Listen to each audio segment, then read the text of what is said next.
ಆಷಾಢ ಏಕಾದಶಿ ಕೇವಲ ಉಪವಾಸದ ಹಬ್ಬವಲ್ಲ, ವಿಷ್ಣು ನಿದ್ರೆಗೆ ಜಾರುವ ದಿನ. ಆಷಾಢ ಮಾಸದ ಶುಕ್ಲ ಪಕ್ಷದಲ್ಲಿನ ಏಕಾದಶಿಯನ್ನು ದೇವಶಯನಿ, ದೇವರ ನಿದ್ರೆಯ ಏಕಾದಶಿ ಎನ್ನುತ್ತಾರೆ ಮತ್ತು ಕೃಷ್ಣ ಪಕ್ಷದಲ್ಲಿನ ಏಕಾದಶಿಯನ್ನು ಕಾಮಿಕ ಏಕಾದಶಿ ಎನ್ನುತ್ತಾರೆ. ಏಕಾದಶಿ ತಿಥಿಯು ಜುಲೈ 5, 2025 ಸಂಜೆ 6:58 ಪ್ರಾರಂಭವಾಗಿ ಜುಲೈ 6, 2025 ರಾತ್ರಿ 9:14 ಮುಕ್ತಾಯಗೊಳ್ಳುತ್ತದೆ.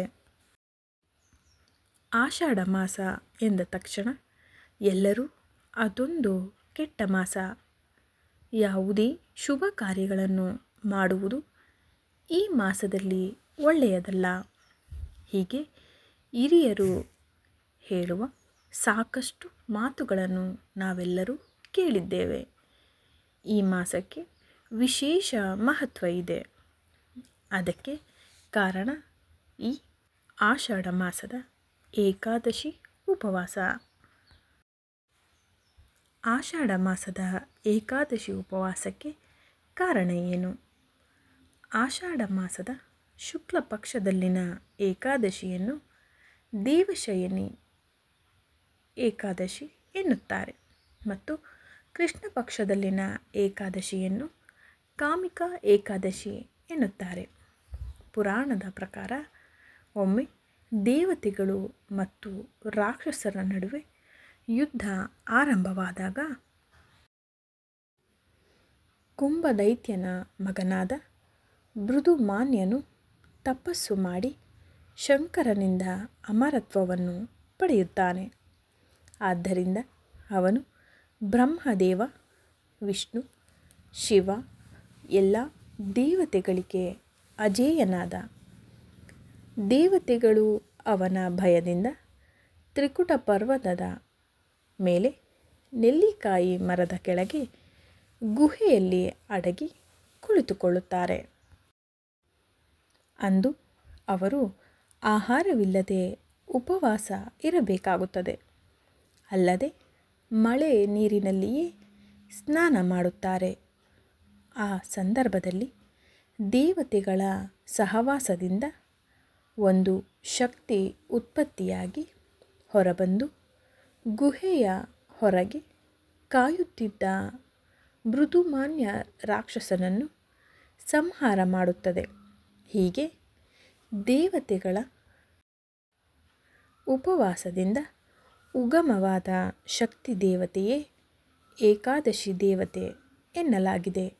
ಹಾಗಾಗಿ ವರ್ಷದ ಇತರ ಏಕಾದಶಿಗಳಲ್ಲಿ ಉಪವಾಸ ವ್ರತ ಆಚರಣೆ ಮಾಡುವುದಕ್ಕಿಂತ ಆಷಾಢ ಏಕಾದಶಿಯಲ್ಲಿ ಮಾಡುವ ಉಪವಾಸ ಹೆಚ್ಚು ಶಕ್ತಿಶಾಲಿ ಹಾಗೂ ಫಲಪ್ರದ ಎನ್ನಲಾಗುತ್ತದೆ. ದೇವಶಯನಿ ಏಕಾದಶಿ ಎನ್ನುವುದು ಏಕೆ?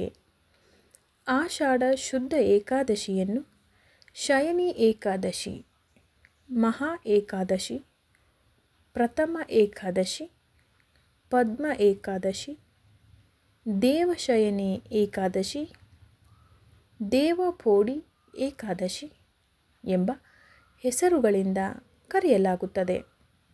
ಈ ದಿನದಂದು ಭಗವಾನ್ ವಿಷ್ಣುವು ನಿದ್ರಿಸಲು ತೆರಳುತ್ತಾನೆಂಬ ನಂಬಿಕೆಯಿದೆ. ವಿಷ್ಣುವು ಕ್ಷೀರಸಾಗರದಲ್ಲಿ ಆದಿಶೇಷನ ಮೇಲೆಗೆ ಈ ದಿನ ಮಲಗಿ ನಿದ್ದೆಗೆ ಜಾರುತ್ತಾನೆ ಎಂಬ ನಂಬಿಕೆಯಿದೆ.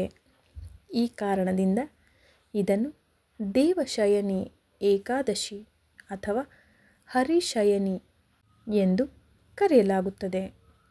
ಶುಕ್ಲ ಪಕ್ಷದ ಆಷಾಢ ಏಕಾದಶಿಯಂದು ನಿದ್ರೆಗೆ ತೆರಳುವ ವಿಷ್ಣು ಕೃಷ್ಣ ಪಕ್ಷದ ಏಕಾದಶಿಯಂದು, ಅಂದರೆ 4 ತಿಂಗಳ ನಂತರ ನಿದ್ದೆಯಿಂದ ಎಚ್ಚರಗೊಳ್ಳುತ್ತಾನೆ.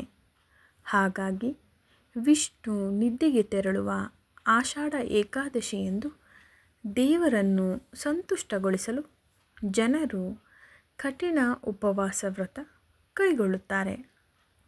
ಏಕಾದಶಿಯಂದು ಪ್ರಾತಃಸ್ನಾನ ಮಾಡಿ ತುಳಸಿಯನ್ನು ಅರ್ಪಿಸಿ ವಿಷ್ಣುವಿಗೆ ಪೂಜೆ ಸಲ್ಲಿಸಿ ದಿನಪೂರ್ತಿ ಉಪವಾಸ ಇರುತ್ತಾರೆ.